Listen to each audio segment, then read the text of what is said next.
baik. Hari ini kita akan lanjut ke bab satu. Nah, tapi sebelumnya silahkan dicek ya kerangka yang mengumpulkan kerangka karangan baru satu 2 3 baru 6 kelompok. Nah, silahkan yang lainnya. Nah, di sini juga di kerangka dengan lembar kendali itu, terutama di lembar kendali nih.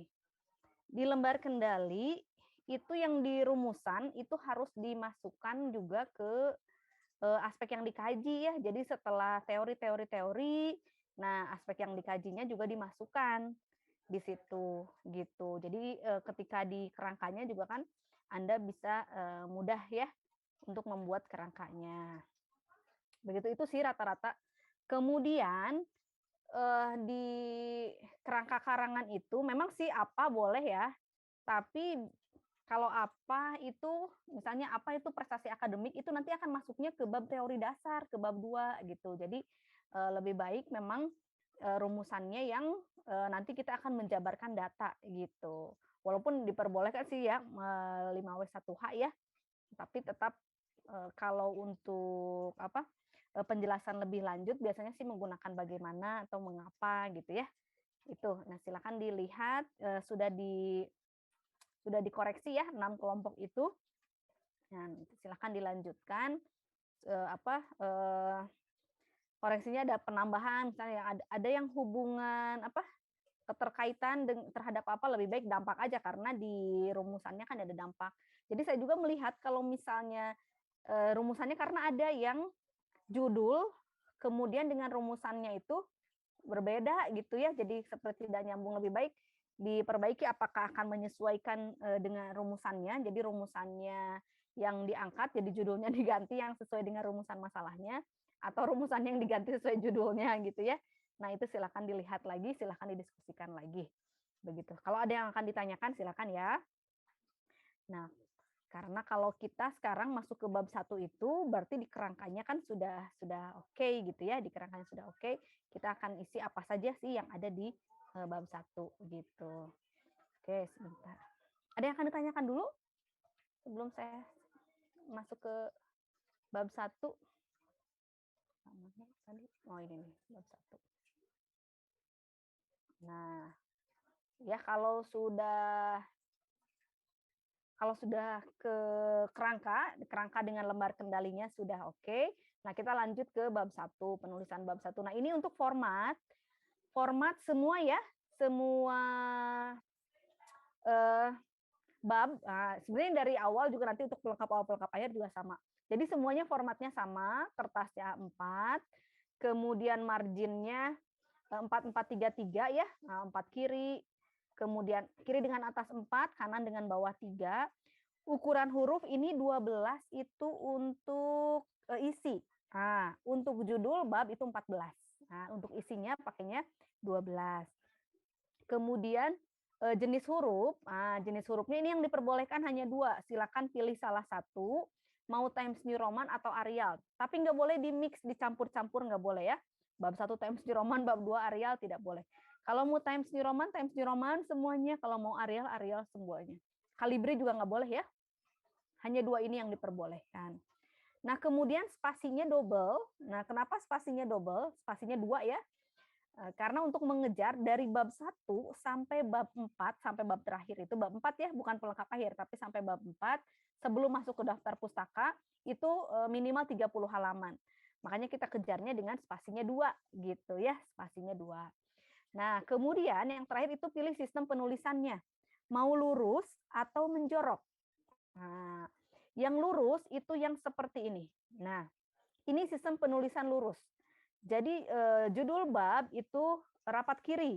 Nah, judul bab itu rapat kiri semuanya, kemudian juga isi juga rapat kiri. Jadi semuanya rapat ke kiri, tidak ada yang menjorok.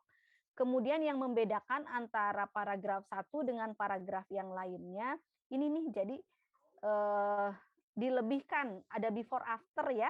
Nah, di sininya gitu. Tapi kalau Anda pakai yang menjorok ini nggak usah ada before after. Tapi kalau Anda pakainya yang lurus ya seperti ini. Jadi untuk membedakan antara ini satu paragraf dengan paragraf yang lainnya gitu. Itu kalau untuk yang pemilihan yang lurus. Nah, kemudian untuk yang lurus juga, untuk penomoran halaman, kalau ada judul bab, nih ada judul bab di sini nih. Nah, nomor halamannya di sini di kiri bawah. Nah, ini nomor halaman. Nah, ya kalau yang lurus. Kalau tidak ada judul bab, nomor halamannya di kanan atas. Nah, ini semua sama kalau tidak ada judul bab mau lurus atau menjorok sama. Begitu ya. Itu kalau yang lurus. Dan itu harus konsisten. Kalau mau lurus, lurus semua. Nanti kalau mau menjorok, menjorok semua. Nah, kalau yang menjorok itu yang judulnya di tengah. Nah, seperti ini. Ini stylenya dia menjorok. Nah, kalau yang menjorok ini di tengah, kemudian jika ada paragraf baru seperti ini menjoroknya. Nah, ada menjoroknya. Ini yang membedakan lurus dengan menjorok gitu. Nah, ini adanya. Ya, seperti ini. Jadi antara satu paragraf dengan paragraf yang lainnya, nah ini ada yang menjoroknya. Begitu ya. Ini kemudian kalau dia pakai yang menjorok, judul halaman, nomor halamannya di tengah bawah. Kalau ada judul bab ya. Kalau yang menjorok kan tadi kalau yang lurus itu di kiri ya, kiri bawah. Kalau yang menjorok di tengah. Nah, ya di tengah bawah gitu. Kalau tidak ada judul bab sama di kanan atas. Gitu. Itu untuk formatnya ya, semuanya sama. Nah, kalau format segini hanya sistem penulisannya nanti yang harus dipilih salah satu, mau lurus atau menjorok. Dan juga ini tulisan mau Times New Roman atau Arial, ya. Itu untuk formatnya. Dan ini dua-duanya harus konsisten. Kalau mau lurus lurus semua, kalau menjorok menjorok semua, kalau Times New Roman semua, kalau Arial Arial semua, ya. Gitu. Nah, setelah itu kita ke isinya bab 1. Kalau kemarin di kerangka kan baru menuliskan subbab ya, subbab dan sub-subbabnya. Nah, ini isinya apa? Oke, setelah judul bab, subbabnya latar belakang dan rumusan. Nah, kita mulai dari latar belakang. Nah, latar belakang ini pasti ya berisi hal-hal yang melatar belakangi munculnya masalah, pentingnya, pembatasan, dan tujuan. Nah, latar belakang ini minimal nih, minimal itu ada 4 paragraf. Catat ya, makanya ini sampai saya kuningin. Ini sebenarnya udah saya simpan di EduNext, tapi karena EduNext-nya lagi error ya, jadi ini sudah saya simpan di Teams. Nah, nanti bisa diunduh ya. Nah, silakan diunduh. Ini jadi guidelines-nya. Nah, minimal 4 paragraf. Paragraf 1 bercerita tentang topik Anda apa. Nah, ya, topiknya apa. Kemudian paragraf kedua menjelaskan tema. Paragraf ketiga tentang urgensinya, mengapa masalah itu penting, pembatasan masalah, judul penelitian dan tujuan. Dan paragraf keempat yang tidak kalah pentingnya itu penelitian terdahulu. Nah, jadi ini fungsinya Anda mencari referensi yang kemarin itu. Jadi penelitian apa? Apakah sudah ada yang pernah meneliti topiknya sama dengan Anda? Nah, itu ya. Kemudian apa yang membedakan dengan penelitian yang lain? Penelitian yang Anda lakukan ini dengan penelitian yang sudah ada. Nah, disitulah nanti akan muncul kebaruan penelitiannya apa. Nah, di paragraf keempat ini, minimal ada 2 penelitian terdahulu lah ya. Misalnya tentang trotoar. Nah, Anda misalnya mengambil topiknya tentang trotoar. Nah, apakah sudah ada orang yang meneliti tentang trotoar di Jalan Ganesa, misalnya terhadap aktivitas mahasiswa, misal ya. Nah, kalau misalnya sudah ada, apa yang membedakannya punya Anda dengan penelitian yang sudah ada gitu, yang sudah dahulu ya. Berarti kan sebelum Anda melakukan penelitian ini ada yang sudah melakukannya. Nah, apa yang membedakannya? Nah, itulah di situ kebaruannya.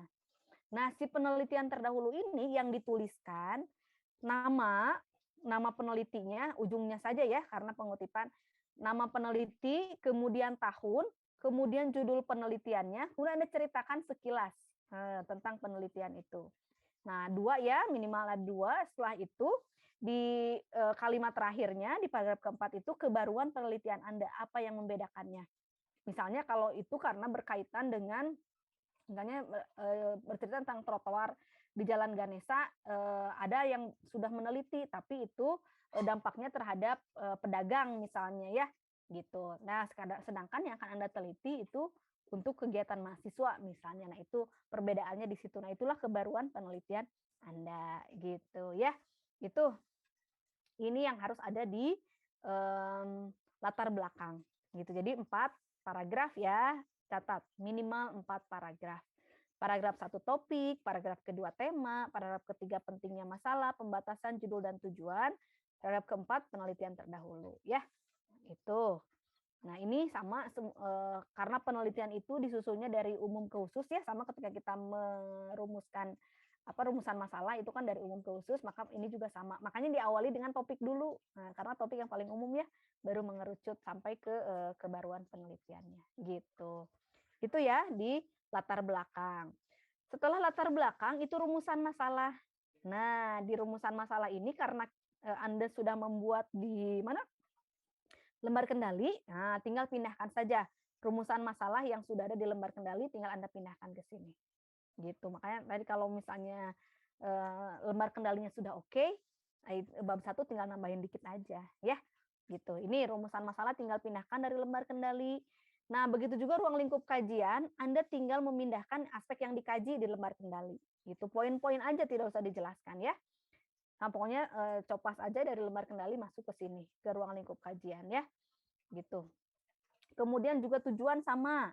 Tujuan juga tinggal memindahkan ya dari lembar kendali. Nah, tujuan dengan rumusan harus sama ya, ingat. Ada yang rumusannya 4 tapi tujuannya 3. Nah, itu silakan dicek lagi. Jadi harus sama, kalau rumusannya 4, tujuannya juga 4. Rumusannya 3, tujuannya juga 3 ya.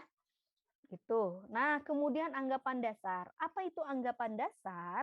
Anggapan dasar itu berisi teori, hukum, dalil, rumus, atau aksioma. Jadi apa yang mendasari penelitian kita? Bukan asumsi ya, tapi teori apa yang kita ambil untuk membedah data kita. Nah, disinilah mengutip untuk pertama kalinya ya. Boleh teori atau misalkan saya pakainya undang-undang misalnya boleh.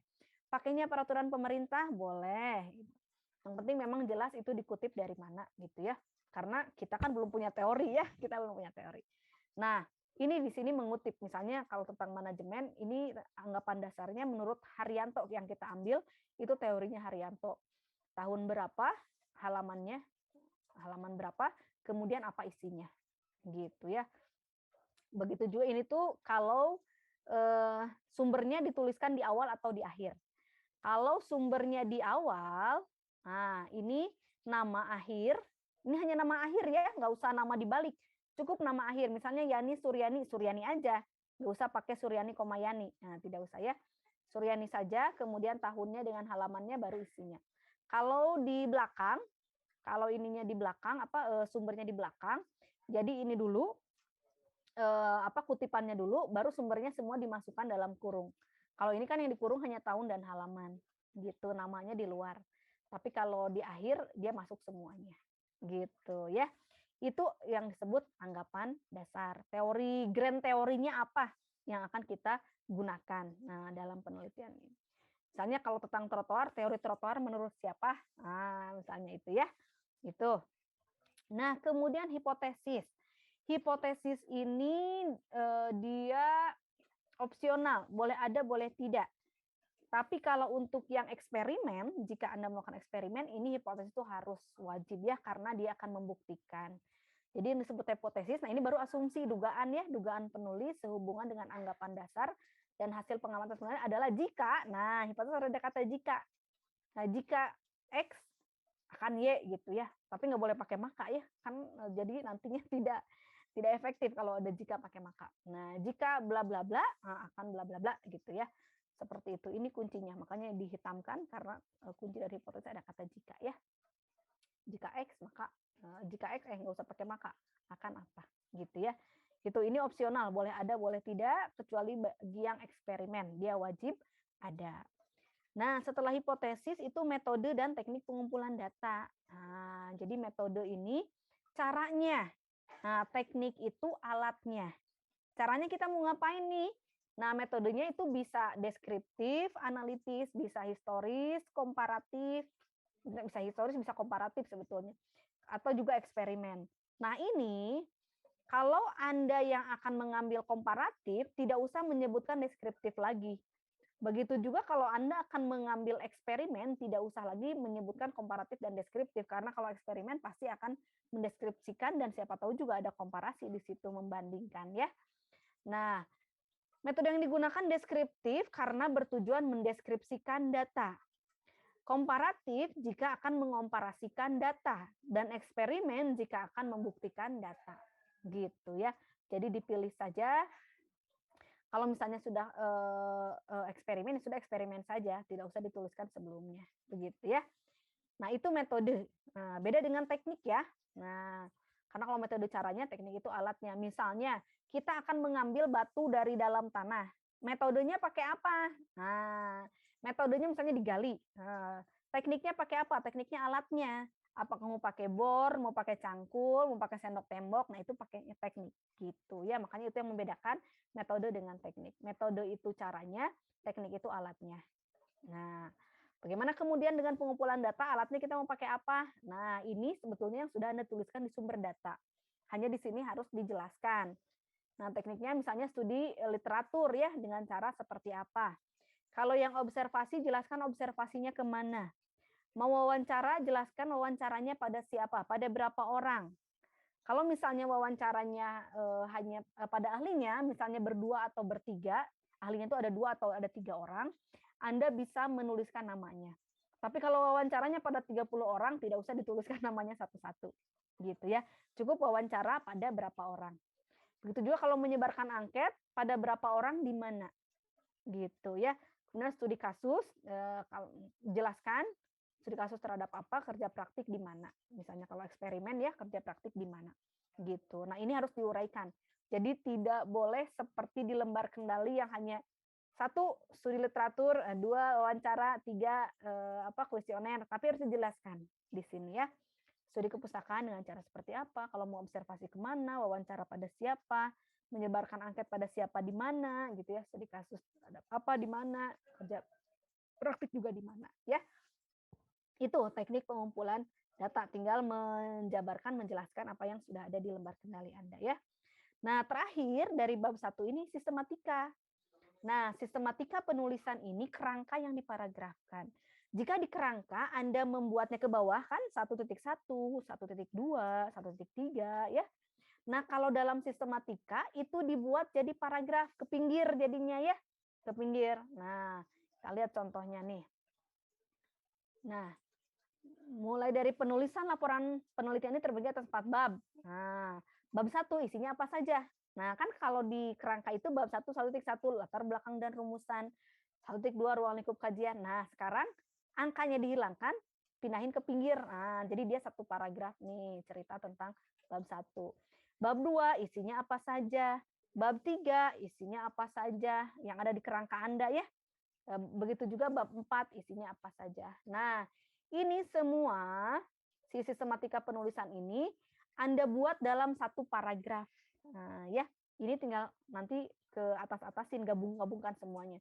Kenapa punya Ibu nggak digabungkan? Ini supaya Anda jelas ya kalau digabungkan. Nanti kan siwer gitu ya, siwer apa disebutnya pusing lah ya, mana ini, nah ini supaya ini aja, supaya jelas, oh ini terlihat begini, begini, begini. Gitu. Tuh, nah udah kalau misalkan sudah sampai di sistematika penulisan ya bab 1 selesai. Gitu ya. Itu silahkan ini seperti ini. Jadi yang sudah di paragraf, yang sudah dikebawahkan kerangka itu dibuat jadi paragraf ya. Isinya bab 1 isinya apa aja, bab 2 apa saja, bab 3 apa saja, bab 4 apa saja. Begitu. Kalau sudah selesai, selesai. Nah, ini contohnya, ini yang lurus, ini yang menjorok ya. Itu template-nya. Oke, begitu. Nah, sampai sini ada yang akan ditanyakan? Silakan. Yuk, ada? Tidak ada? Bu, Jelas? saya izin bertanya, Bu. Nah, silakan Robi. Kan tadi kayak Ibu contohin yang trotoar tuh, Bu. Kalau kalau misalnya nggak ada yang sama sebelumnya gitu, Bu, itu jadinya di situ tuh di kayak spesifikasi penelitiannya apa gitu ya, Bu? Betul. Kalau misalnya kita tidak ada penelitian terdahulu, ya dijelaskan belum ada penelitian terdahulu terkait topik ini. Nah, maka disitulah Anda jelaskan kebaruan kita itu apa karena belum ada orang yang meneliti tentang itu. Gitu, Robi. Oh, siap. Makasih banyak, Bu. Ya, sip. Sama-sama. Nah, gitu ya. Oke, ada lagi? Gimana, Li?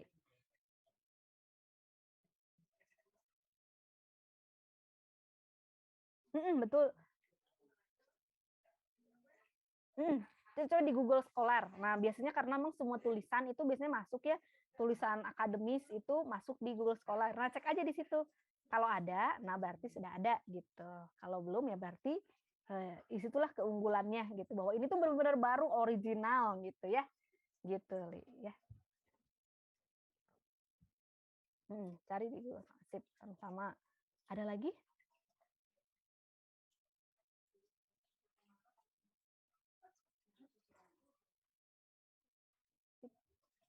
Tidak ada? Tidak ada.